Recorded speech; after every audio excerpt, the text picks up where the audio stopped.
Bienvenue sur Work in Process, le podcast dédié aux entrepreneurs qui veulent bosser moins mais mieux en ayant une croissance pérenne. Alors, si vous voulez allier croissance et sérénité, performance et flexibilité, abonnez-vous. Ce podcast va devenir votre outil préféré. Je suis Marine Aubaré, business designer. Ma passion ? Décortiquer vos problèmes et vous proposer des solutions innovantes et performantes.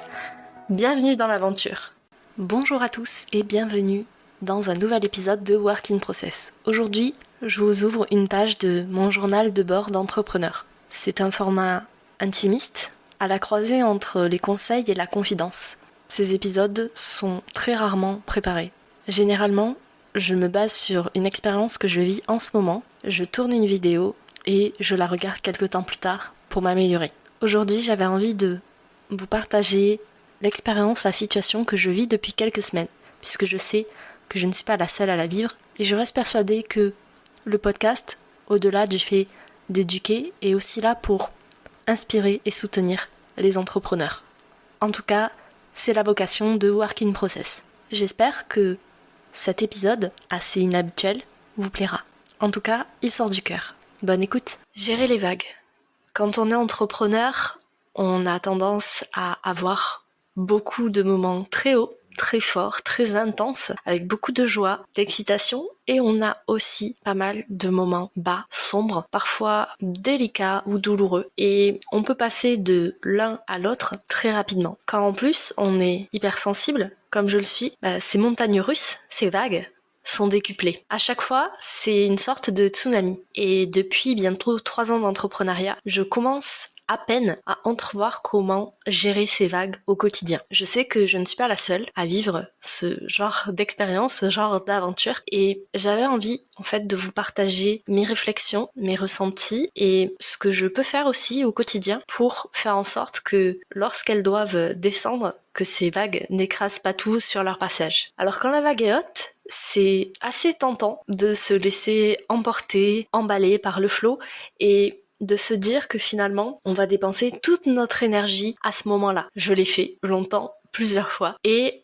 avec le recul, avec l'expérience, je sais que c'est pas forcément la stratégie la plus adaptée pour moi. Pourquoi ? Tout simplement parce que lorsque je suis dans ces périodes hautes, chargées en énergie positive, tout simplement, si je laisse mon enthousiasme prendre toute la place, ma passion prendre toute la place, je finis par épuiser mes ressources. Ce qui fait que quand la vague va redescendre, parce que oui, elle redescend forcément à un moment donné, je n'ai plus de ressources en fait pour pouvoir encaisser le coup. Donc ce que je fais quand ce sont ces périodes hautes, bien évidemment je tiens mon journal en vidéo et je me rappelle aussi que certes cet événement que je vis est positif, mais qu'il ne définit pas ma valeur et que la réussite n'est pas forcément corrélée à des choses extraordinaires qui sortent du quotidien. Je travaille en ce moment sur mon rapport à la réussite et ça sera peut-être l'objet d'une autre page si ce format vous plaît. Et j'essaie de décorréler le fait d'avoir beaucoup de choses positives comme étant associées à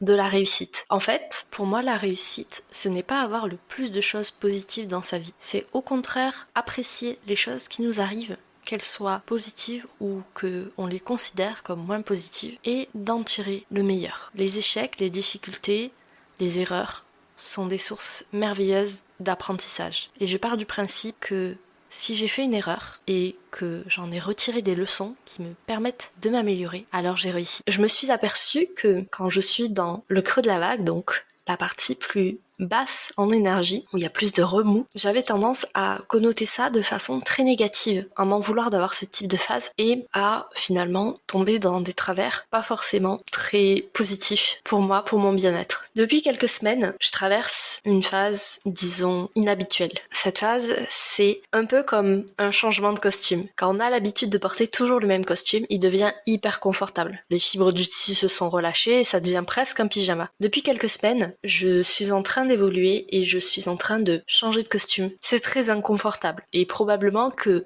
vous avez déjà ressenti cette sensation-là. Cette sensation de à la fois vouloir faire plein de choses, mais en même temps n'avoir l'énergie de ne rien faire. Ce changement de costume, mon amie Florence l'a appelé l'histoire du homard.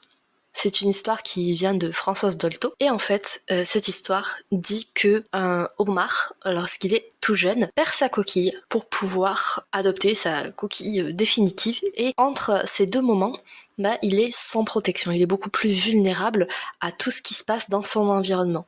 C'est typiquement le creux de la vague, la phase où je suis en ce moment. Alors comment faire quand on doit gérer les vagues ? Tout simplement, moi ce qui m'aide, c'est de me rappeler déjà que tout est temporaire, que ce soit positif ou moins positif. Les choses ne sont pas faites pour durer. Ensuite, ce qui m'aide, c'est me concentrer sur le moment présent, faire de l'ancrage. Ça m'aide à sortir de mon mental, de cette sorte de spirale infernale dans laquelle parfois on peut se retrouver quand on est entrepreneur, quand on est solopreneur, et qui permet en fait de se concentrer sur ici et maintenant. Qu'est-ce que je fais en ce moment pour m'aider à avancer, pour prendre soin de moi, pour prendre soin de mes ressources? Parce que j'ai remarqué que quand on est en phase haute, c'est les moments où on peut le plus avancer sur son business. Quand on est en phase basse, c'est les moments au contraire où il faut prendre soin de soi. Il faut prendre soin de soi, et c'est aussi les meilleurs moments, on va dire, pour réparer des blessures, travailler sur des anciennes croyances qui ne nous servent plus. Gérer les vagues, c'est une compétence à part, qu'on apprend d'autant plus quand on est entrepreneur. On peut se retrouver seul face à soi-même. On peut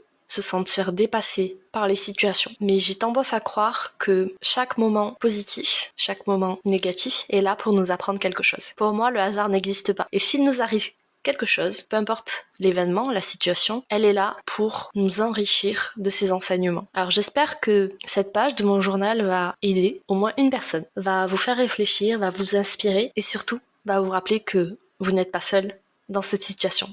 Ça arrive à tous, même aux plus organisés. D'ailleurs, être organisé et gérer les vagues, c'est pas tout à fait la même chose. J'espère que ce format confidence vous a plu. Si c'est le cas, rédigez-moi un avis sur votre plateforme d'écoute préférée. J'adore lire vos petits mots. Et rappelez-vous une dernière chose. Ensemble, on peut aller plus loin, mais l'important, c'est que chacun avance à son rythme. Voilà, cet épisode est maintenant terminé. Merci pour votre écoute. Je vous souhaite à tous une belle journée, soirée, et à très bientôt dans le podcast.